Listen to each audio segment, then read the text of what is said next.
So first thing we do is go to our Google Sheets. So here's my Google Sheet app. I'm going to click on it, and it will take me to a list of all the spreadsheets I have inside of there. So I'm going to go ahead and click on my Green Temples list, and it will show me the link and also the status. So what I do is click on one of the links. It's going to display down here at the bottom. I click on it, and one of two things will happen. It will either open up in your browser like mine just did, or it will open up in your app, your Family Search app. I'll show you what that looks like in a few minutes. The first thing we look at is the birthday. Were they born before 1913? If they are, fair game. If they were born after, then they fall into the category of the 110 rule that the church has set, that you need to have permission from the nearest living relative. So that's why we're looking for that information. So it looks like Sarah obviously was born before 1913, so that part's okay. The next thing we want to do is look for sources.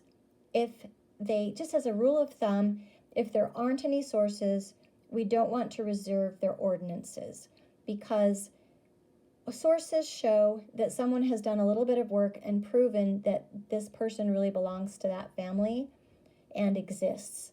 So if they have 0 sources, then we would skip, and we'll see an example of that in a minute. So here she has sources. Now we're going to go up to the Green Temple and click on it, and because we want to request, and it looks like she does have things available, but it's also telling us that there's a possible duplicate. In cases like that, we want to skip this one too. So we're not going to request. We're going to go back up here in the top corner. There's a little arrow and it says Sheets, and it's going to take us back to our Google Sheet. So we're going to go ahead and click on it, and it takes us right back to where we were. The one we were on is still highlighted. So we're going to go next to it, and there's a drop-down menu, and this one had a possible duplicate, so we're going to go ahead and click on possible duplicate, and there it is. So now we know that's the status of this particular person. Click on the next one, and then tap on that link. It's going to open up the browser. And this one I can see right off the bat that this has a circle with an exclamation point. This means that there's some bad data, something isn't quite right. So we're just going to go ahead and skip that one altogether. I'm going to go back to click on the back arrow to Sheets, come over here to the drop-down menu and mark it that it had bad data. And that's something, if you want to come back and check out, you can, but at least that marks it so you know what's going on with that particular person. So I'm going to click on the next one, go to the link. It's going to show me the person page like before. Check the birthday, yes. Let's check for sources. Oh, there's 0 sources. So we're going to skip this one. We're going to go back and come over here and say no sources. And we're going to go to the next one.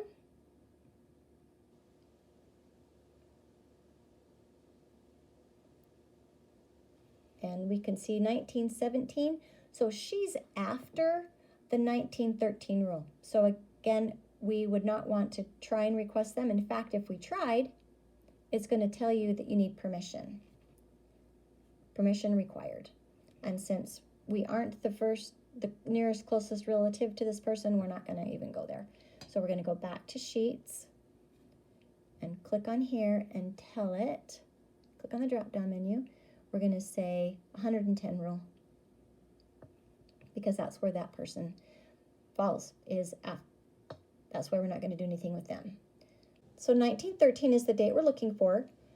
If she's born before today's date, then we can go ahead and click on that Green Temple and reserve her ordinances.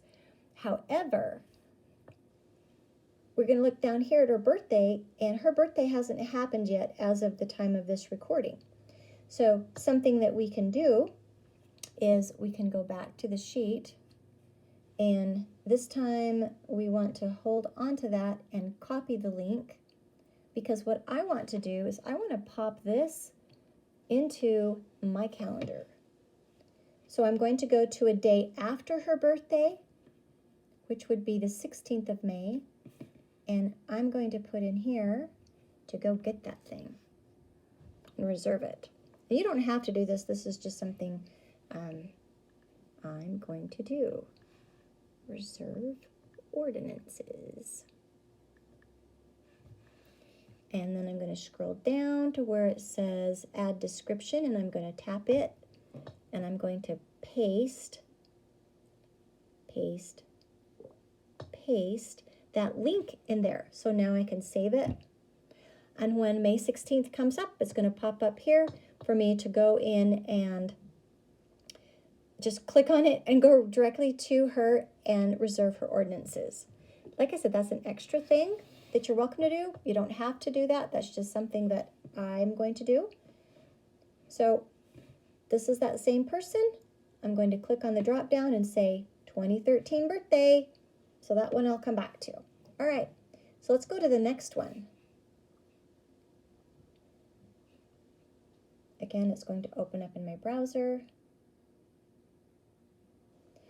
And his birthday is before 1913.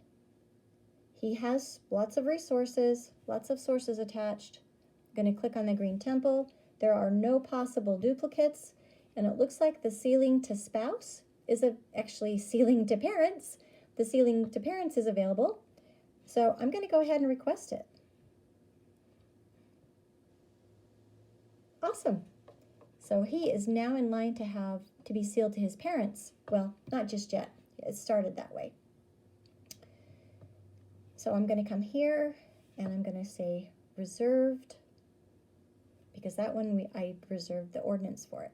So this next one, we're going to click on the next link, and this time it's opening it up inside of the Family Search app. So this is what it looks like when it does that. Again, we're going to do the same thing. We're going to look up here for the birthday. Yes, they were born before 1913. We're going to tap on resources to see if she has any resources. It's going to take a minute. Yep, looks like she has a bunch. So let's go ahead and click on the green temple. And the ordinance that is waiting to be done for Virginia is sealing to spouse. So it's already ticked, so we're going to head and click on continue. And this is a reminder of who you can do ordinances for. And we say, yes, this is on our tree, and yes, they're born after the 110 years rule. We're going to click to that we agreed and say reserve family names. So now you can notice that the green temple is gone because that one's completed for her. Then we can close that, and then you can see in the upper corner, again, we have the arrow with the sheets. We're going to click on it and go back to our master list. I'm going to click on that drop down and say reserved. Okay, now we're going to go to the Family Search app, and we're going to click on the temple icon at the bottom. And now we're going to go tick in the circle and identify everybody that we are going to be sharing with the temple. So I'm selecting all of those, and now I'm going to click on share. And it's going to ask me whether I want to share with an individual or with the temple, and I want to share them with the temple. And it's going to verify, are these the ordinances that you want to share? So we can say, yep, there was one baptism, one confirmation, an initiatory, an endowment, and all of these. And there were 6 ordinances selected, and then I can hit continue. And I could have scrolled up to see that list to make sure they were the ones I wanted to share. And when I click that, it's a done deal. Now they are officially shared with the temple, and we can tell because they have that temple icon over there. I hope you find joy in serving this way. If you have any questions, please pop them in the comments below, and let's keep building the kingdom together.